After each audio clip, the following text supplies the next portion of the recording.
Good day, brothers and sisters. It's Sunday once again, and we would like to remind those of you who are in Metro Cebu, we're already gathering in person. And we are seeing more and more faces every Sunday, 9 o'clock in the morning and 4 p.m., and also in our Saturday services. We'd like you to join us because we'd like to see your faces, and so that we could all experience the warmth of Christian fellowship. For those of you outside of Metro Cebu, welcome to our Sunday virtual service.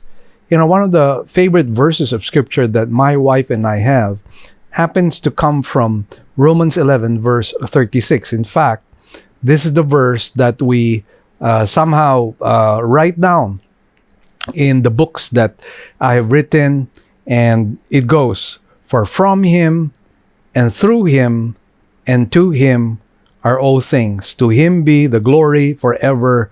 Amen." Now, let's break this down for our understanding. It says, "For from Him." And basically what that means is that God is the source. He is the source of every good and perfect gift.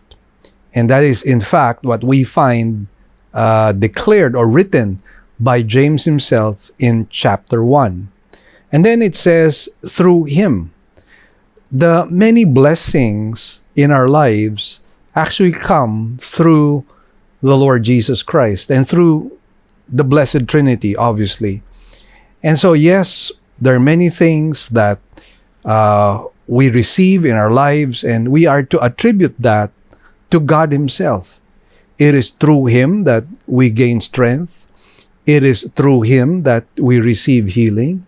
It is through Him that we have provisions. It is through Him that we are given wisdom. And so, again, we have to acknowledge that God is the source, and He is likewise the channel which brings about this blessing. And then finally it says, "And to Him are all things." In other words, God should be the direction of our lives. Everything should redound to His glory. As the Bible says, whether we eat or drink, we do it all for the glory of God. And since God Himself is the source, then definitely, ultimately, God should be the be-all and the end-all of our lives. And this is the reason why, because of what God has done and continues to do, Paul says, "To Him be glory forever. Amen." Shall we rise from our seats, please, and let's worship the Lord.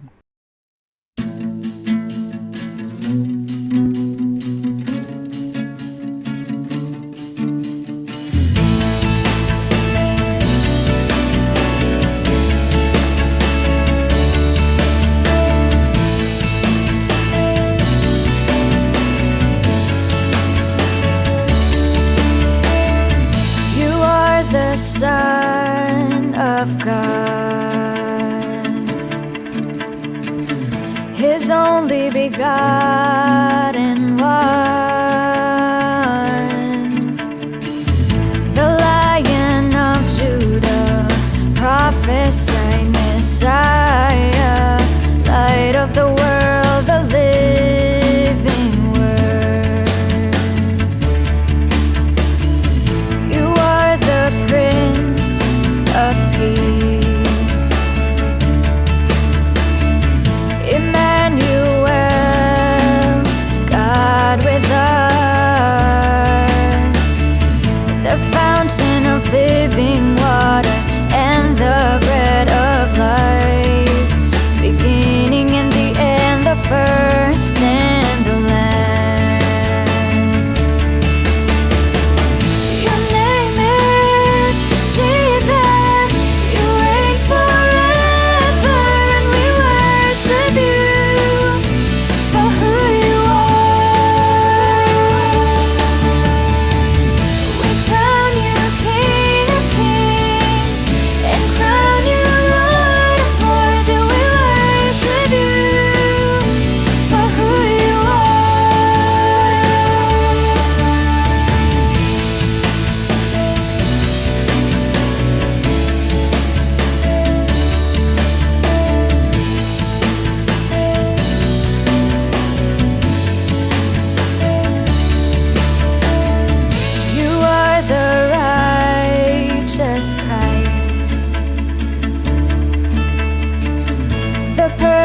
sacrifice.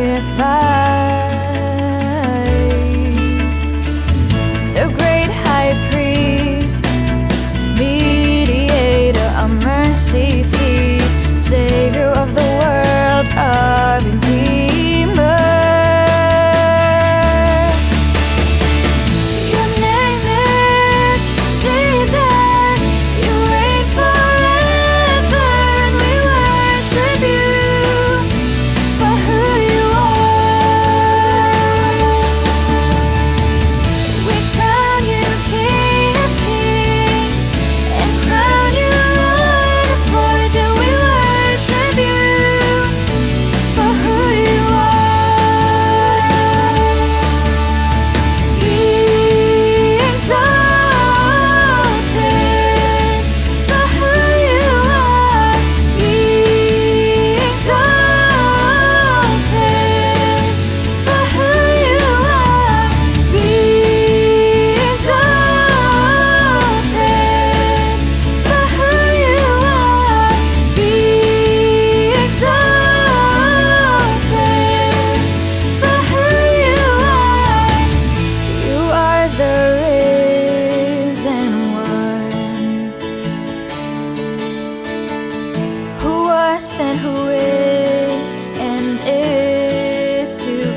every nature shouts of your wondrous works, O Lord. Oh, glory to our King. Oh, glory to our King.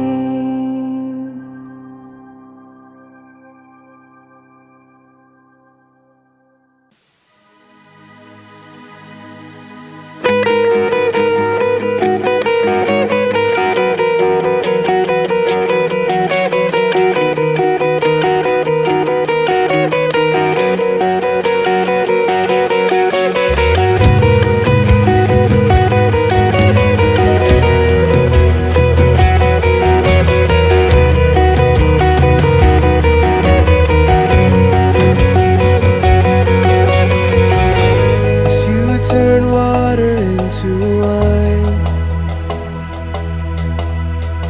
you bring us back to life. As you heal the brokenhearted, you are coming after us. How great, oh how great,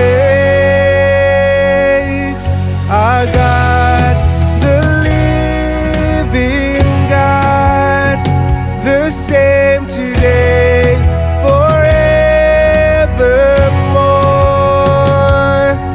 Our God, your steadfast love will carry us to where you are. Our God who was and is and always will be, our God.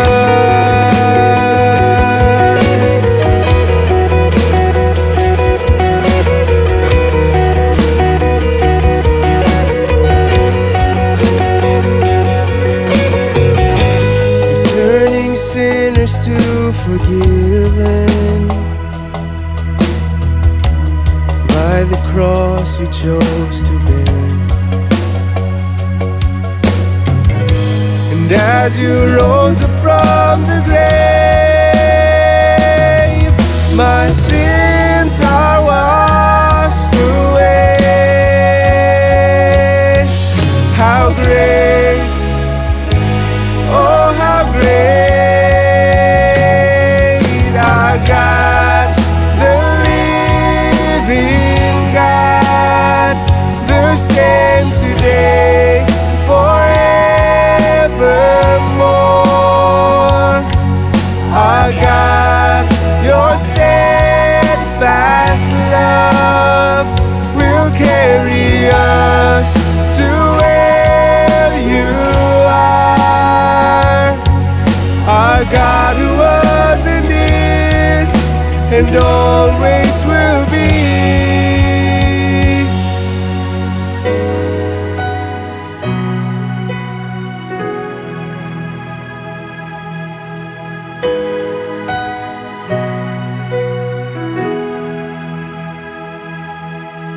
Through it all you remain. Through it all you stay the same. Through it all you remain. Through it all you stay the same. Through it all you remain. Through it all you stay the same. Through it all you remain. Through it all you stay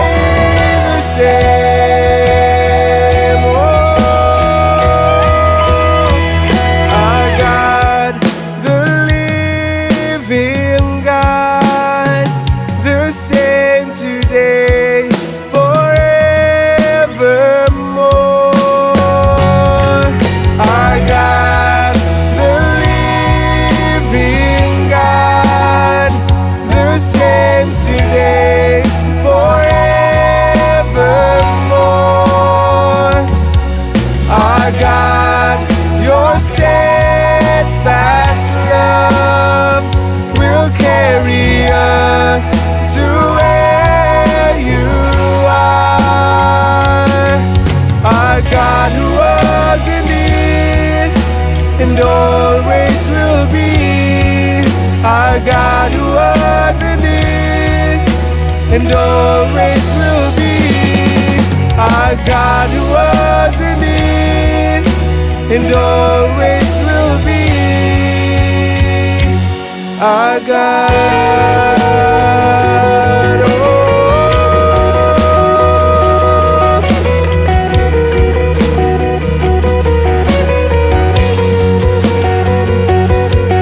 Our God, oh.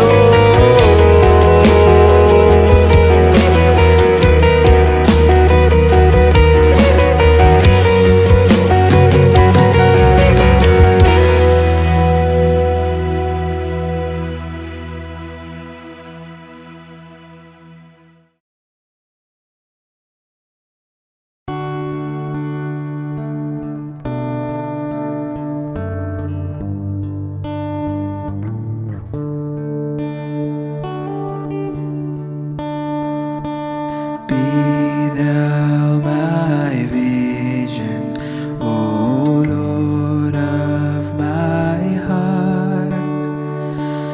Not be all else to me, save that thou art. Thou my best thought, by day or by night. Waking or sleeping, thy presence my light. Be thou my wisdom, and thou my true word.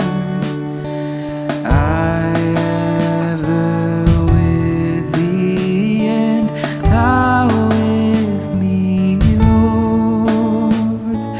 Thou my great Father, and I thy true Son.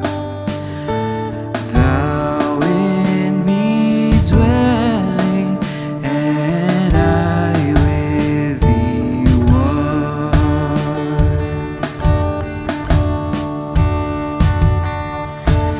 Riches I eat not, nor man's empty praise.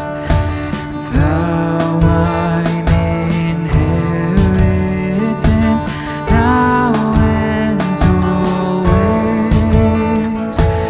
Thou and thou only, first in my heart. O King of glory, my treasure thou art.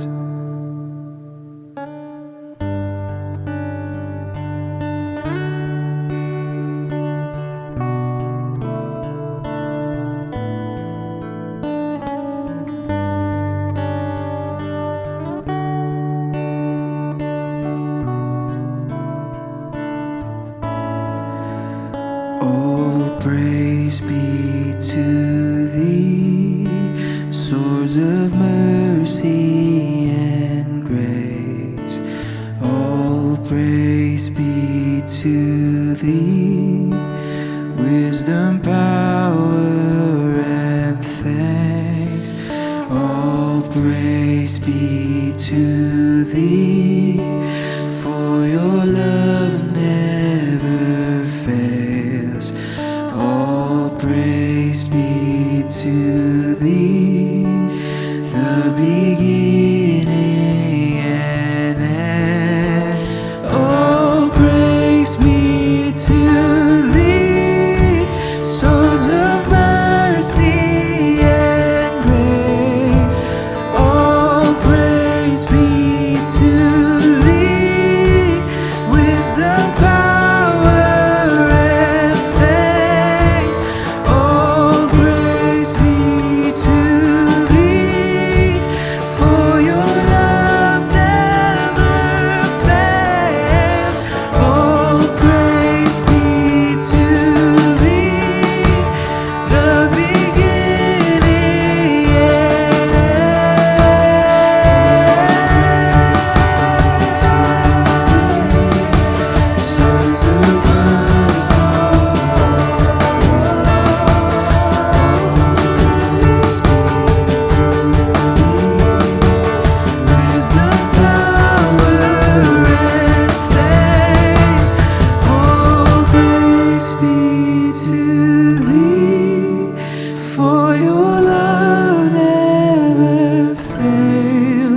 Oh, praise be to thee, the beginning and end.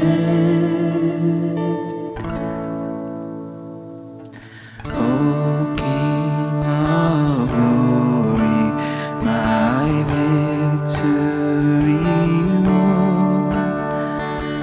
Rule and reign in me till thy will be done. Out of my own heart, whatever before, still be my vision, O ruler of all. Still be my vision, O ruler of all. Still be my vision, O ruler of all.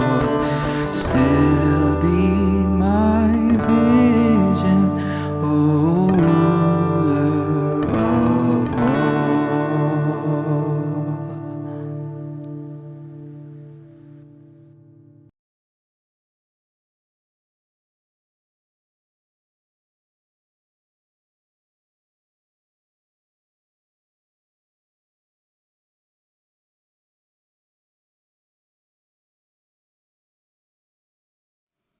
Here are our announcements. We now have two kinds of services. We will still have our virtual services for majority of our members through our Facebook page, Living Word Christian Churches of Cebu International Incorporated, and our website, www.livingword.ph, and our YouTube channel to view our services. We enjoin you to watch the coverage of our service every Sunday at 9 o'clock in the morning. Great news, everyone. We already have 3 weekend services. Every Saturday at 9 a.m. for the Cebuano service, and 2 services on Sundays at 9 a.m. and 4 p.m. for the English services. Good news, brothers and sisters, Enough is Enough is making a comeback in our church right now. And we are selling it again at 275 pesos here in our church. And you can get a copy right now and share it among your friends. We'd also like to thank our partners, our members who have been consistently giving to partner with us in the work of the Lord. We'd like to share our giving channels to those who would like to partner with us in the work of the Lord. You can deposit your love offerings to the following banks. Banco de Oro. Account name is LWCCCII. The account number is 001-000-60800. We also have a BPI account. Account name is Living Word Christian Ministries, Cebu Incorporated. Account number is 1021023481. Finally, we have RCBC. Account name is LWCCCII. Account number is 14520052886. To give via GCash, just follow these simple steps. From your GCash app, click Bank Transfer. In Bank Transfer, click the BDO icon under Select Partner Banks. Enter the amount, enter the name LWCCCII, and account number 001-000-60800, and send the receipt to office@livingword.ph. Then click Send Money. You may also send your love offerings and donations online through our website. Go to www.livingword.ph and click Give, and then A dialog box comes out of it. Kindly click on your giving preferences. Thank you, and God bless.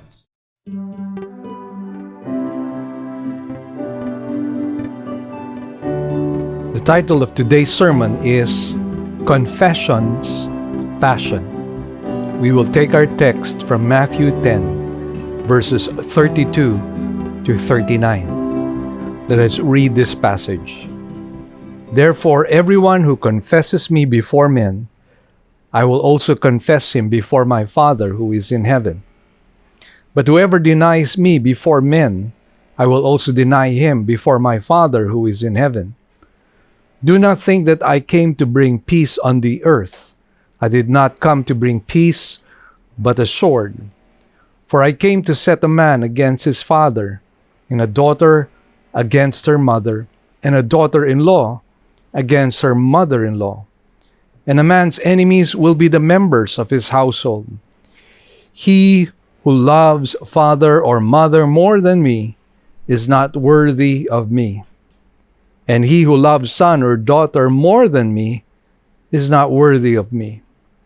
And he who does not take his cross and follow after me is not worthy of me. He who has found his life will lose it, and he who has lost his life for my sake will find it. Let us pray. Our Heavenly Father, we thank you and bless you, Lord, for this blessed time you've given us, O God, to honor your holy name, and at the same time to be instructed by your word.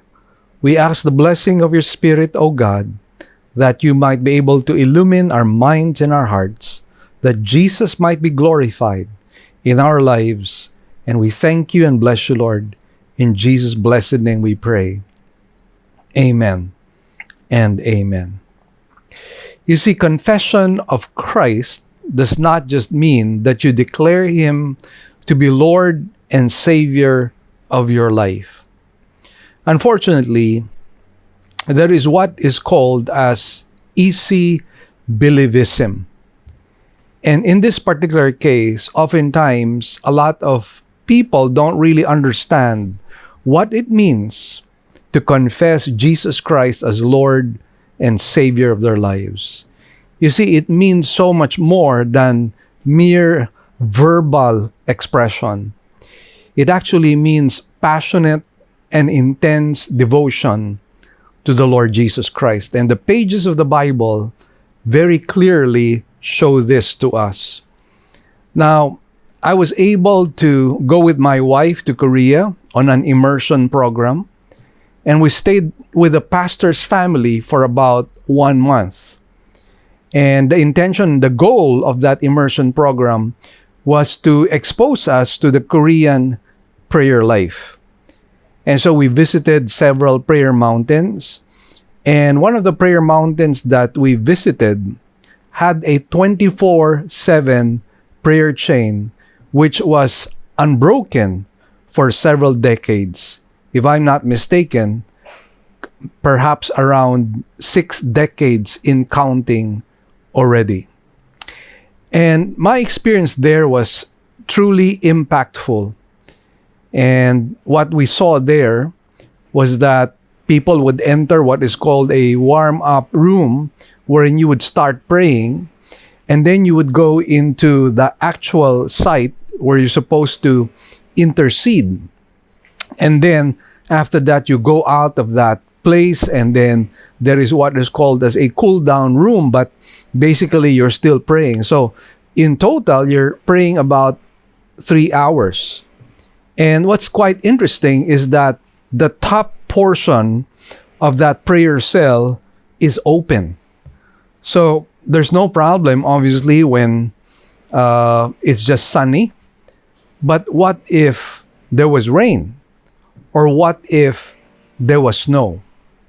I was told that the Koreans during winter would simply put a coat on top of their heads as they pray in that open area. And so again, what is amazing is that this has been ongoing, and this is unbroken prayer chain. And what do you call that? You call that intense and passionate devotion. Now, obviously, there are many other ways by which this could be expressed or manifested. But anyway, going back to that prayer mountain, I got to meet a pastor there who was actually given the privilege of a vacation by his own church for about a month. But he decided, instead of going on a cruise or somewhere else, he decided that he would spend that 1 month vacation at the prayer mountain together with his 10-year-old son. And their assignment was in the middle of the night. And so in the middle of the night, you could actually hear them with their loud crying and their intercession before the Lord. Now, of course, it is not just in prayer that this intense and passionate devotion can be seen. In this particular passage that you and I will be studying, what you and I will see is the total commitment that is required of those who confess Jesus Christ as Lord and Savior of their lives. I'd like to share to you an outline at this time, and it goes in 3 points. In verses 32 to 33, we find the confession or the denial of Christ. In verses 34 to 37, you have confession sword. And then in verses 38 to 39, you find confession's commitment. So let's dive into our study and let's unpack the very first point, which talks about confession or denial of Christ in verses 32 to 33. Allow me to read this passage. Therefore, everyone who confesses me before men, I will also confess him before my Father who is in heaven.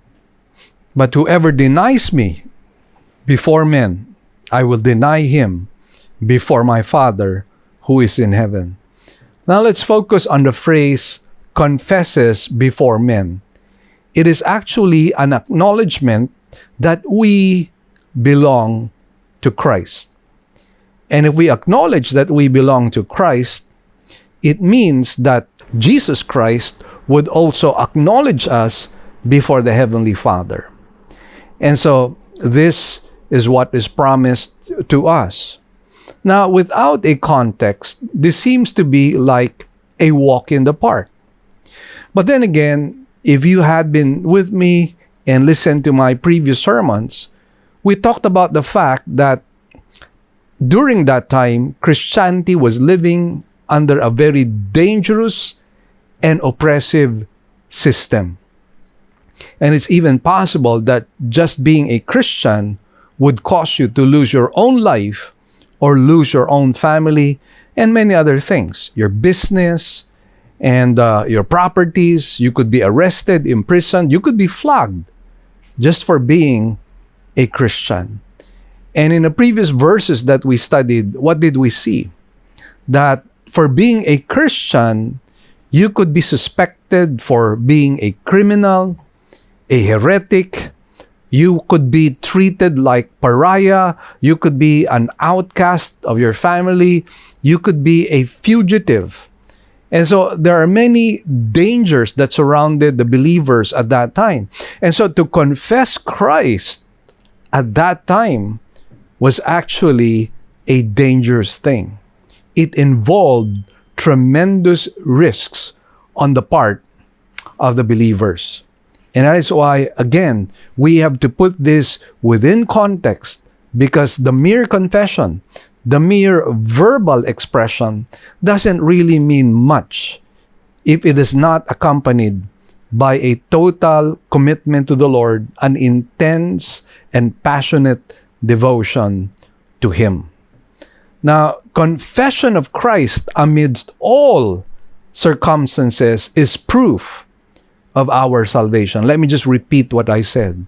Confession of Christ amidst all circumstances is proof of salvation.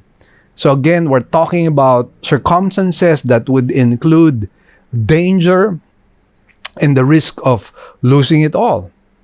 And again, in our own particular country, we're not really that tested. We're not challenged in this particular area.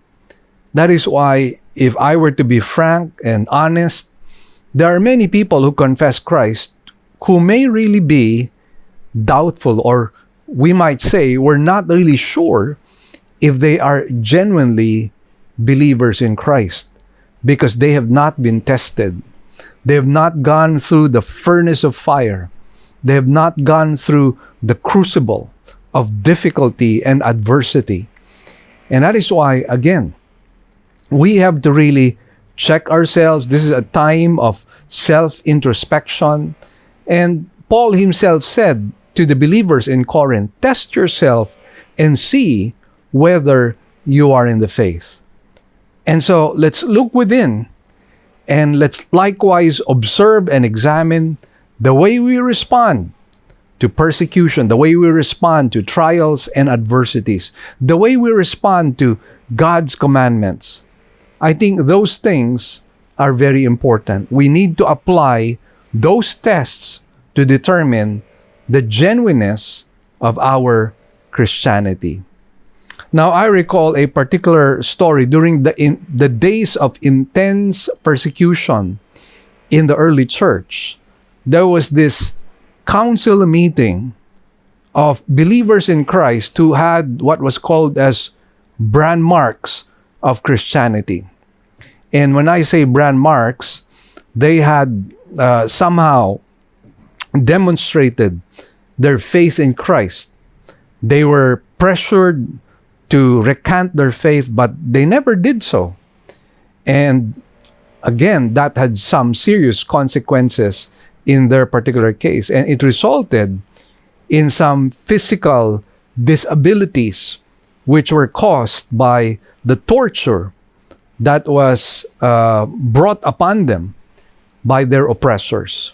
That is why in that meeting, we find that there was somebody whose eye had been plucked out, somebody who had lost a limb, somebody who had lost an arm, or at least one part of the body.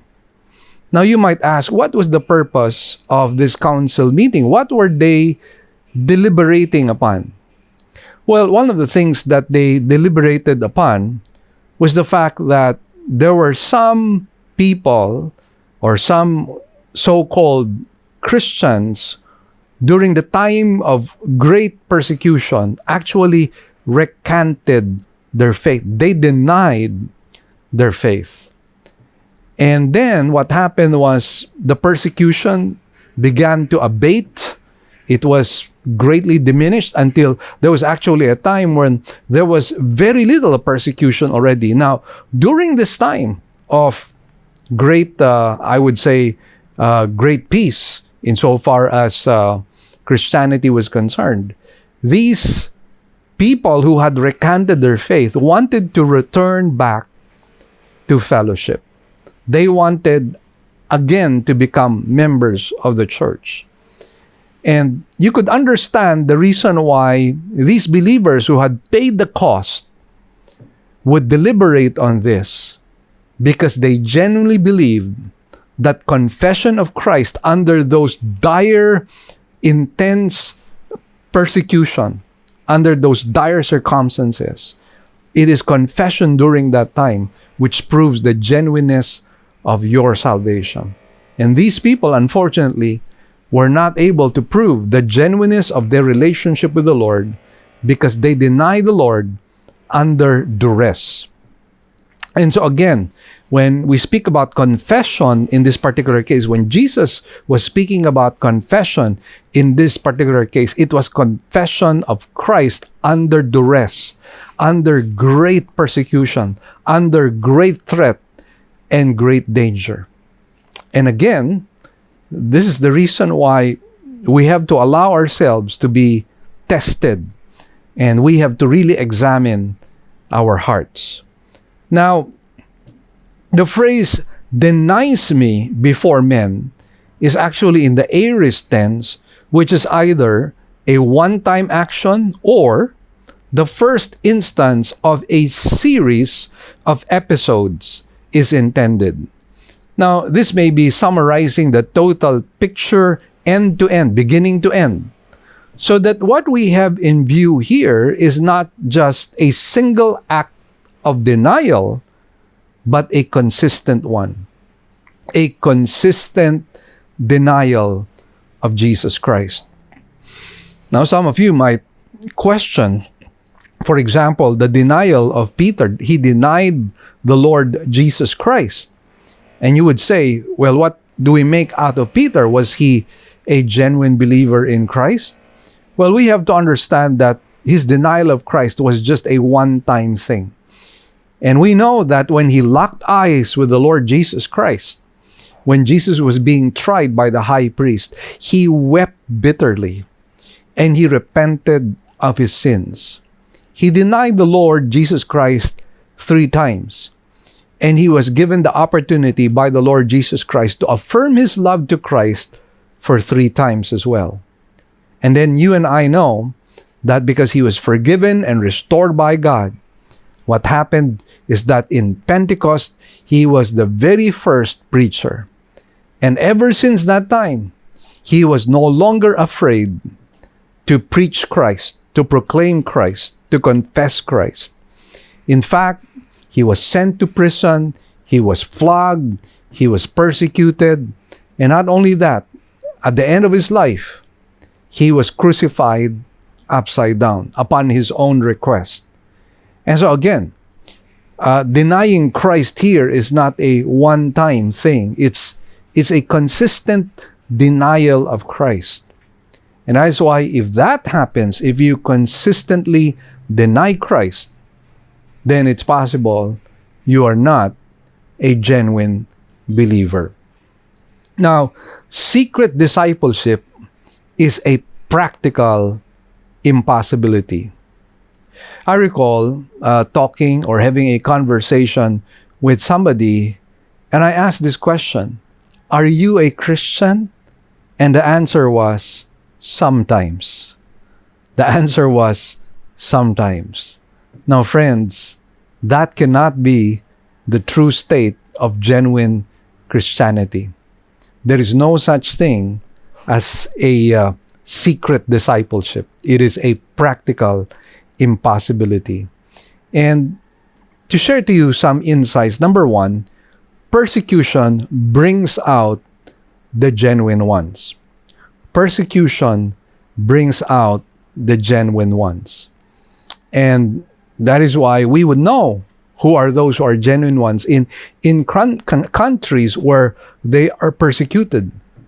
And there are still some parts in the world wherein some people are persecuted. And one example would be in communist China. Another example would be certain parts in Africa. And then in some parts of the Arab world. And many of these believers have paid with their own lives. They've been tortured. Some of them have been flogged. Some of them have been crucified. Some of them were shot to death. And so, yes, there are some believers who are still paying the price of following Jesus. Now, a second insight is that silence is one form of denial. Silence is one form of denial. I recall the story or the testimony of a brother who shared to me about his conversion. And what was quite interesting is that after he was converted, he learned that 2 of the people that he knew, 2 of his acquaintances, happened to be believers as well. They were Christians. At least that's what they claimed. And so this brother asked them, if you are Christians, why did you not share the gospel to me? And the answer was, we were simply waiting on the timing of the Lord. Now that, my dear brothers and sisters, is such a lame excuse. Many of us are not sharing the Word of God and the gospel. And the reason is, we're waiting on the timing of the Lord. But then again, friends, We are to be proactive. We are to be aggressive. In fact, Paul himself said in Romans chapter 1, I am not ashamed of the gospel because it is the power of God unto salvation, both to the Jew and to the Greek. And that is why we should be proclaiming the word of God at the housetops. Now, the point here is how we treat God on earth is how we will be treated in heaven. Let me say it once again. How we treat God on earth will be how we will be treated in heaven. So if we deny Christ, Christ will deny us. If we confess Christ under all kinds of circumstances, including persecution, then we are going to be, Christ rather, is going to confess us before the Father. Now, let's talk about confession's sword in verses 34 to 37. Allow me to read this passage. Do not think that I came to bring peace on the earth. I did not come to bring peace, but a sword. For I came to set a man against his father, and a daughter against her mother, and a daughter-in-law against her mother-in-law. And a man's enemies will be the members of his household. He who loves father or mother more than me is not worthy of me. And he who loves son or daughter more than me is not worthy of me. Now, once again, Jesus said, do not think that I came to bring peace on the earth, which might confuse us because we know that the Lord Jesus Christ is the Prince of Peace. Now, in one sense, the gospel is reconciliatory, but in another sense, it is confrontational because it deals with the darkness of man's mind and heart. And yes, as we have been studying all along, darkness hates light. And because darkness hates light, definitely we cannot avoid the friction. We cannot avoid the confrontation. We cannot avoid the sword, so to speak, the division that might take place as a result of our confession of faith. I recall what Martin Luther said. He said, if our gospel were received in peace, it would not be the true gospel. Again, if our gospel were received in peace, it would not be the true gospel.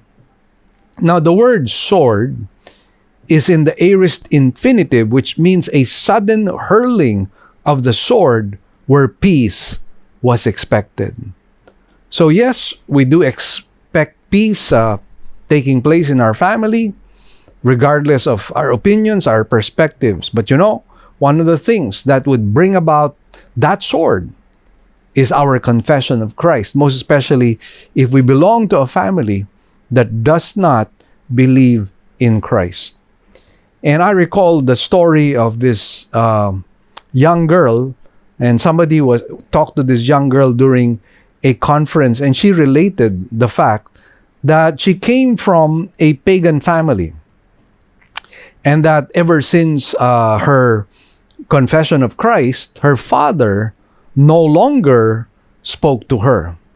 And this is what she said: I can understand why he objects to my decision, because he knows nothing of the gospel and believes all religion is superstition.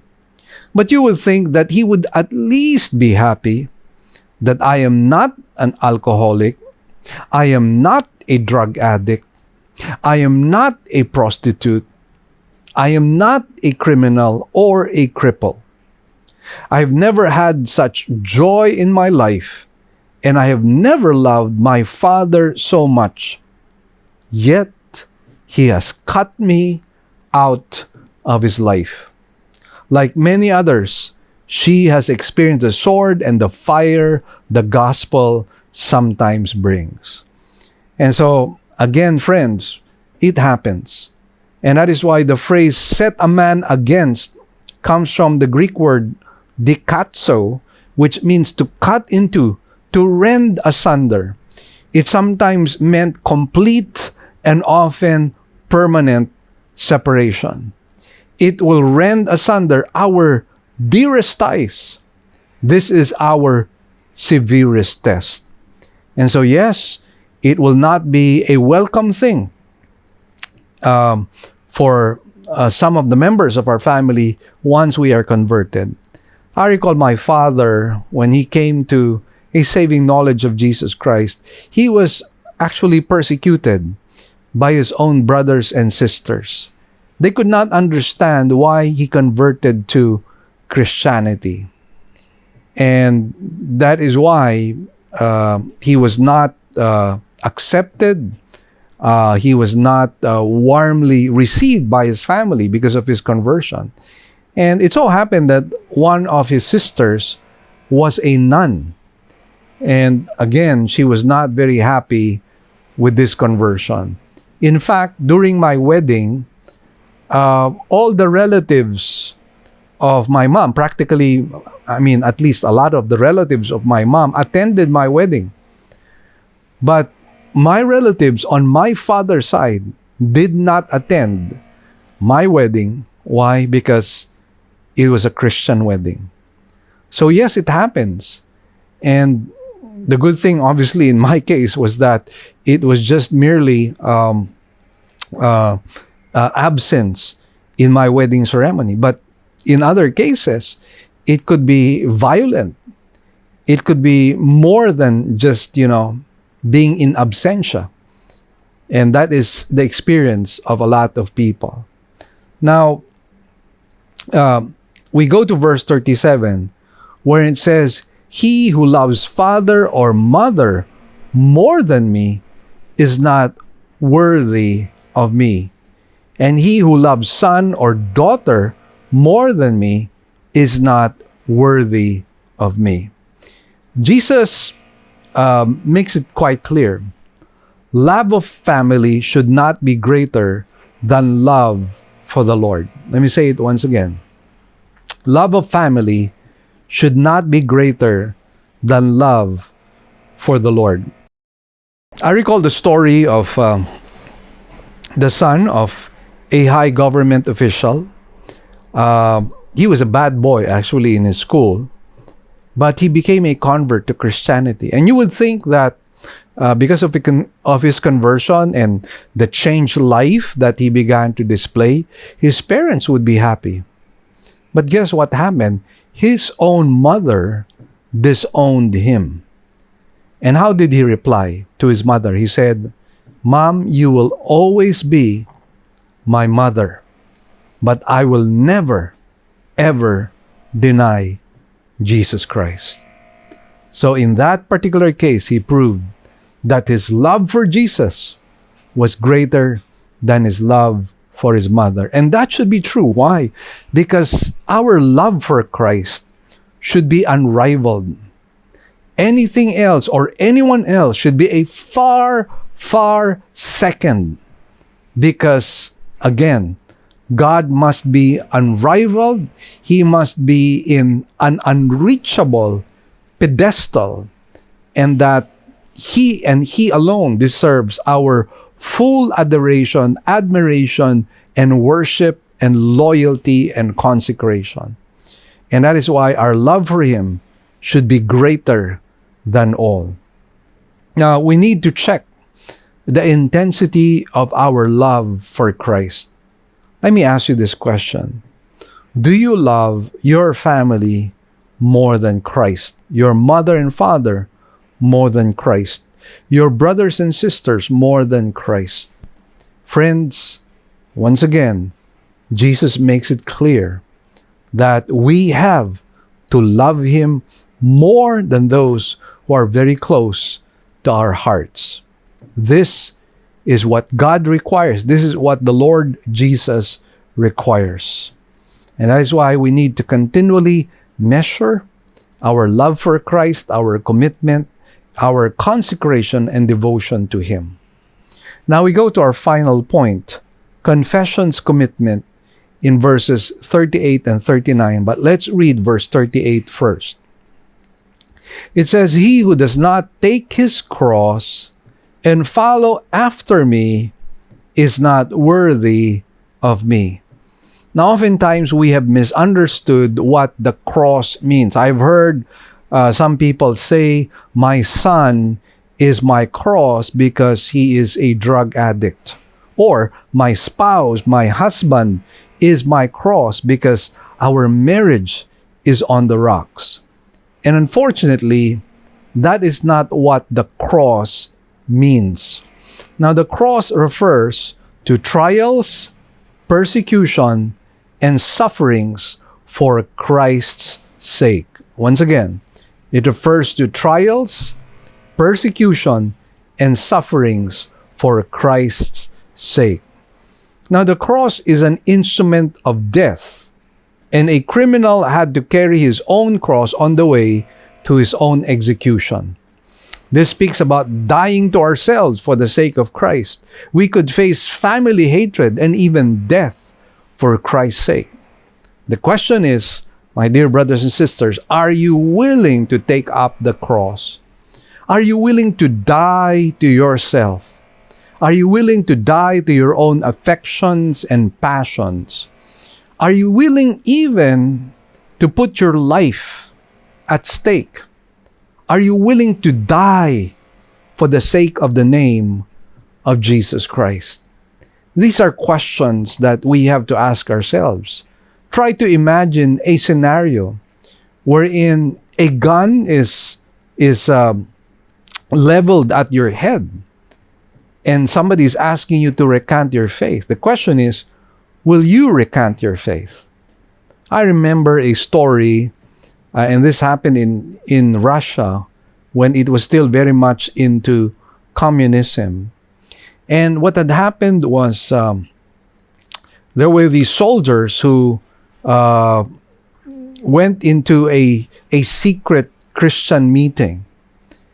And these soldiers, at least this is what the Christians thought was going to happen. They thought that these soldiers were going to go there to arrest them.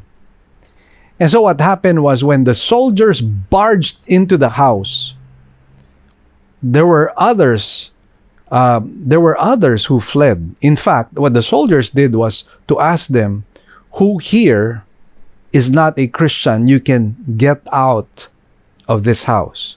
Whoever is not a Christian, you can get out of the house." And interestingly, there were some people who actually left and denied the Lord Jesus Christ. And there were obviously some people who remained and were willing to pay the price. And the surprise of that event was that the soldiers revealed that they too happened to be genuine believers. And they wanted to make sure that those who were in that meeting were only those who were believers in Christ. Friends, we have not been tested. But let's ask ourselves the question, what if a gun is leveled at our head? Will we deny Christ or will we confess Him? Only you can answer that question. Now, an application obviously here, if such is the case that you're willing to die for Christ, we should be willing to die to self, not only for the sake of Christ, but in all things. Meaning to say, we cannot say that we are willing to die for Christ, but we're not willing to give up our vices. And some people are very bold in proclaiming that they're Christians, that they believe in Christ. But ask them to give up their vices. Ask them to give up their favorite sins. And they're not willing to do that. Well, again, that somehow proves that your Christianity might be a fake. It might not be genuine at all. Now, in verse 39, it says, "He who has found his life will lose it, and he who has lost his life for my sake will find it." Now, what kind of life was Jesus talking about? Actually, the Lord Jesus was talking about two kinds of life. One is the lower life of selfishness, and the other is the higher life of surrender. So what Jesus was saying is this: he who has gained something in the lower life of selfishness shall lose the higher life in God. And he who sacrifices the lower life of selfishness will find the higher life in God. So it's really a choice between the lower life and the higher life. A choice between the life of selfishness and the life of surrender to Jesus. And again, this is what proves the genuineness of our faith. If we're willing to surrender our all to Christ, willing to live that higher life and giving up this lower life of selfishness.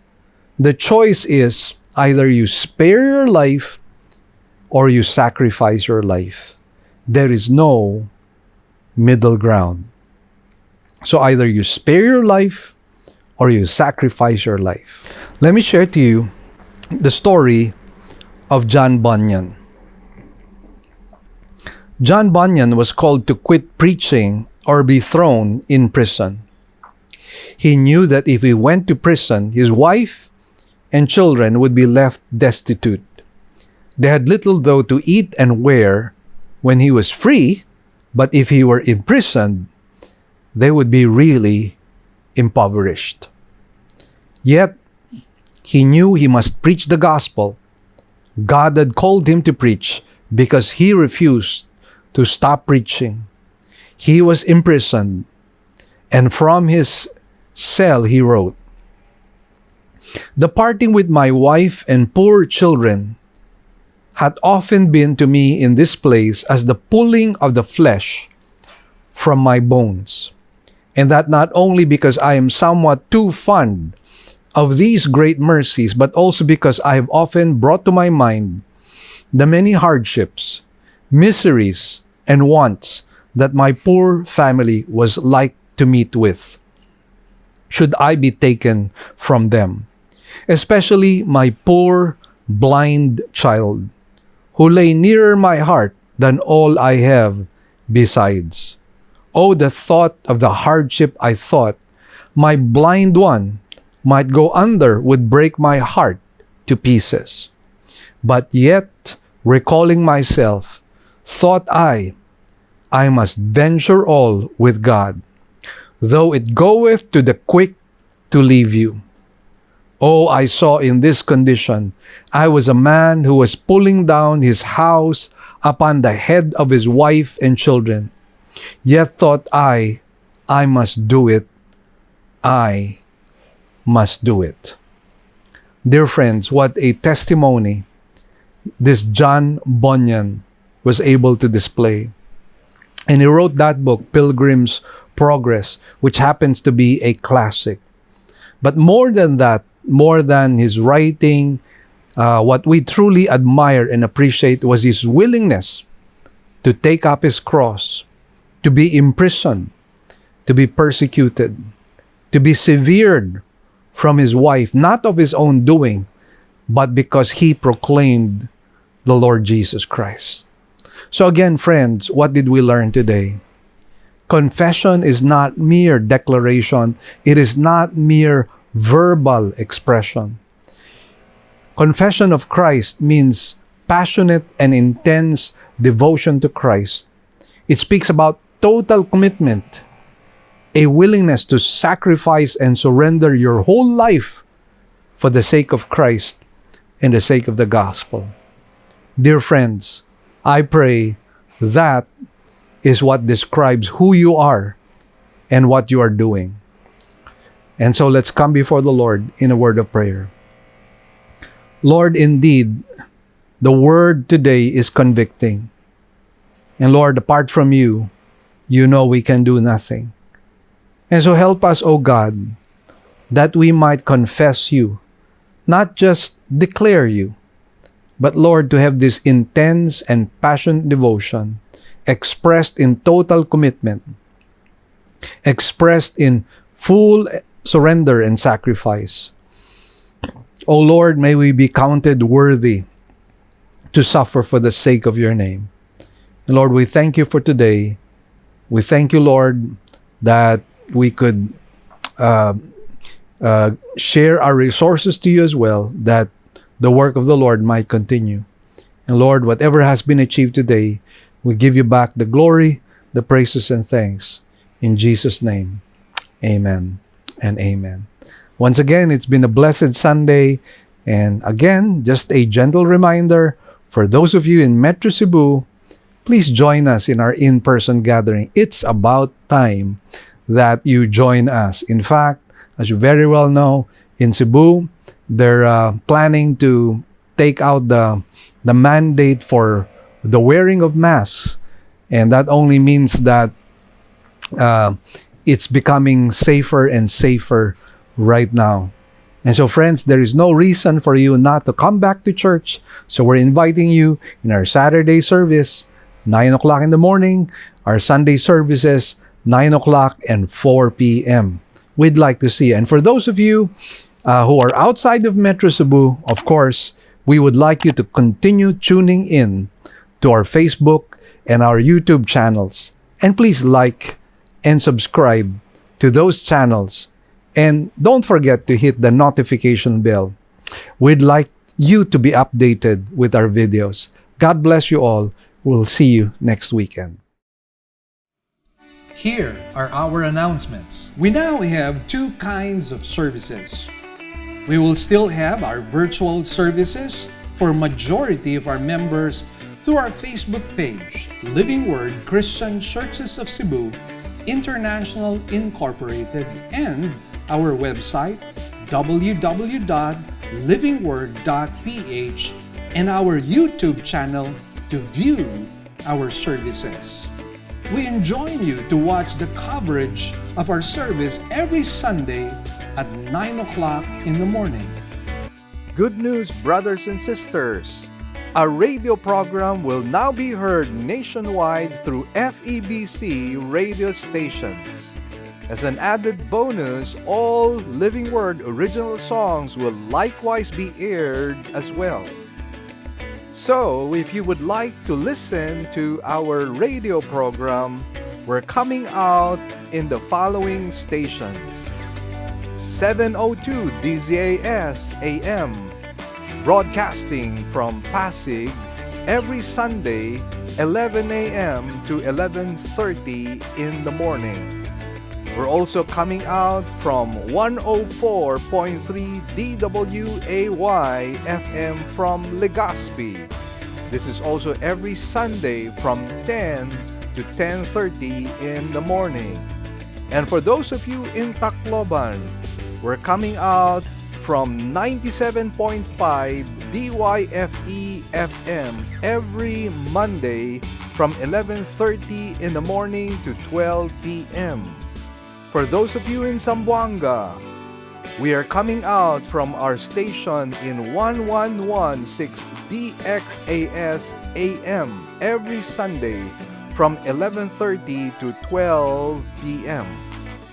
Also, for those of you in Davao, we're coming out from 1197 DXFE AM every Sunday from 2 o'clock in the afternoon to 2:30 p.m.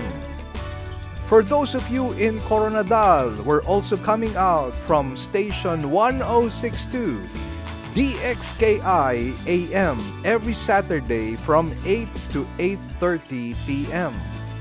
And for those of you in Cagayan de Oro, we're coming out from 103.3 DXJL FM every Sunday from 8 to 8:30 p.m. And for those of you from Metro Cebu, we're coming out from 98.7 DYFR FM every Saturday and Sunday from 8 to 9 p.m. Please tell your friends about this and tune in to our radio program. Let us pray that God might use this radio program to become a blessing to as many people as possible. God bless you all. Great news, everyone. We already have 3 weekend services. Every Saturday at 9 a.m. for the Cebuano service, and 2 services on Sundays at 9 a.m. and 4 p.m. for the English services.